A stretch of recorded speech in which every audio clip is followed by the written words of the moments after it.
Bienvenue dans La Tête aux Pieds, le podcast qui explore la relation entre le corps et l'esprit. Je m'appelle Adrien Mater, auteur du livre « Le yoga pour les hommes ». Je suis également formateur et enseignant en yoga et en pilates. Seul ou avec mes invités, je vous donne rendez-vous chaque dimanche pour explorer la façon dont le travail du corps peut influencer de manière positive notre posture physique et mentale, nos relations, mais aussi la société dans son ensemble.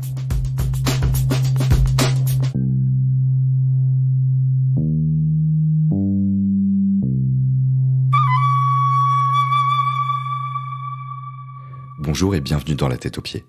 Dans ce nouvel épisode, peut-on guérir les addictions grâce au yoga ? Nous sommes tous confrontés aux addictions sous des formes diverses. Le milieu du yoga ne fait pas exception et doit lui aussi faire face aux substances et aux attitudes toxiques. La consommation festive n'est pas le problème. C'est la dépendance qui est la vraie question. Les conduites addictives se traduisent par une consommation au volume immodéré et en constante augmentation. Elle affecte la santé, mais aussi la vie sociale, familiale, professionnelle, mais aussi la vie intérieure, la vie psychique. Que ce soit dans la drogue, l'alcool, le tabac, le sexe, le sport ou le yoga, ce qu'on recherche, à mon avis, lorsqu'on consomme à outrance, c'est une impression d'apaisement, de sécurité. On fait ça pour se protéger du stress chronique, de la fatigue, des traumas, ou encore pour soigner les blessures et faire taire les voix qui nous assaillent. La consommation nous verrouille dans l'évitement et la dissociation. Elle pollue notre rapport à nous-mêmes et distord nos liens avec les autres. La dépendance nourrit la honte, le ressentiment, la culpabilité, la peur ou l'obsession. La pratique corporelle peut nous permettre de contacter nos douleurs, qui au fil du temps se sont imprimées dans nos muscles, nos os et nos organes. Le mouvement conscient et l'immobilité paisible permettent de faire du corps un espace sécure qu'il n'est plus nécessaire de violenter. Un travail sur la respiration peut aussi aider à libérer le système nerveux, qui est trop souvent verrouillé dans le mode fuite ou combat. Pourtant, enseigner ou pratiquer d'une façon inadaptée, les disciplines comme le yoga ou les arts martiaux peuvent renforcer des schémas nocifs. On peut se perdre dans l'entraînement comme on peut se perdre dans la fête, au risque d'abîmer son corps et son esprit. De plus, ces pratiques véhiculent des principes spirituels qui peuvent devenir eux aussi un moyen de contournement, pour éviter de faire face à des problèmes non résolus ou à des souffrances psychologiques. Pourtant, la pratique peut être thérapeutique si elle permet de développer une écoute de soi, plutôt que de chercher à correspondre à une image extérieure, si le professeur invite et propose, plutôt que s'il dirige. Depuis l'enfance, quelque chose est brisé en moi.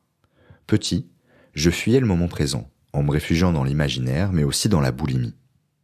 La saturation organique provoquée par l'excès de matière procurait un soulagement fugace, mais trop vite, il me fallait recommencer.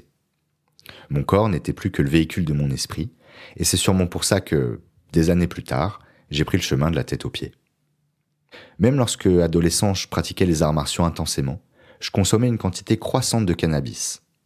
Au début, avec mes potes, on fumait un joint à 5 et ça nous faisait la soirée. Mais plus tard, 5 joints pour 1 n'était plus suffisant. La béquille s'était finalement changée en piège à loup.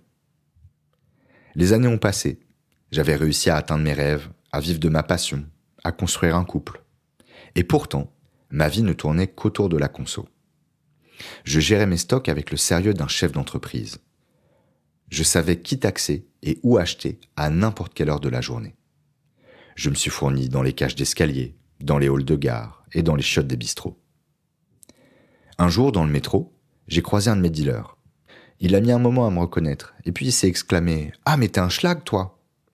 Les schlags, c'étaient les merdes comme moi qui venaient se fournir au pied de sa tour.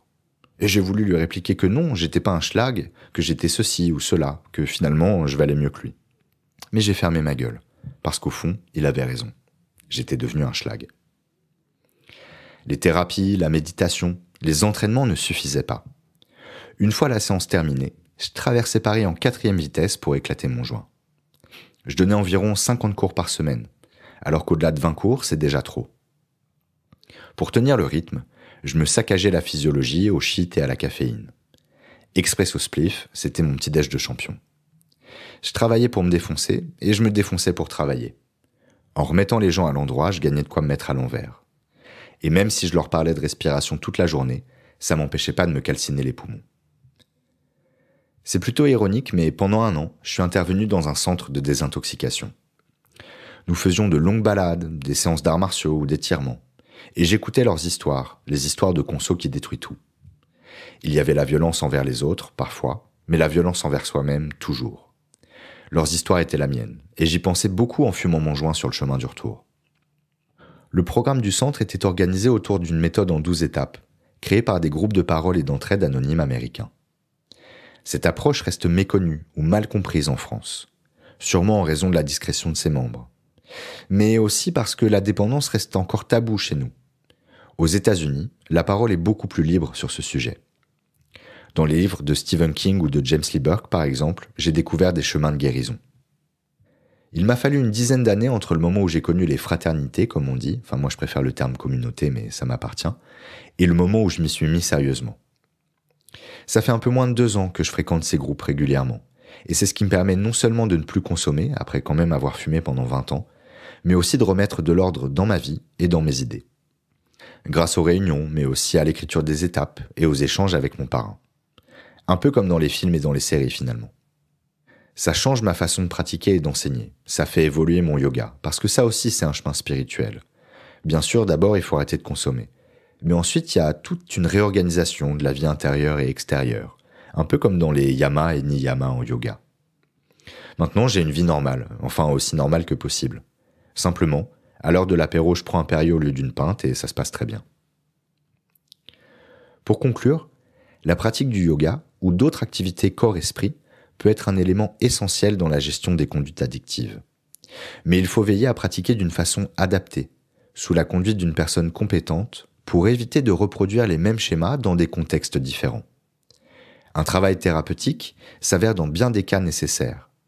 En ce qui me concerne, l'EMDR, une méthode de gestion du stress post-traumatique, a été d'une grande aide. Et puis, comme je l'ai dit, la fréquentation régulière de communautés anonymes et l'application du programme qu'elle propose m'a beaucoup aidé. Je ne peux pas vous dire exactement où je vais, parce que la première règle du Fight Club, c'est qu'on ne parle pas du Fight Club. Mais si vous avez des problèmes de drogue ou d'alcool, ou si des personnes de votre entourage en souffrent, des groupes anonymes existent. Vous avez tous les éléments, un coup de moteur de recherche et vous aurez toutes les infos.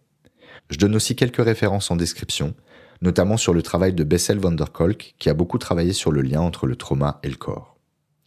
J'espère que ces quelques éléments et réflexions vous ont été utiles et vous aideront sur votre chemin.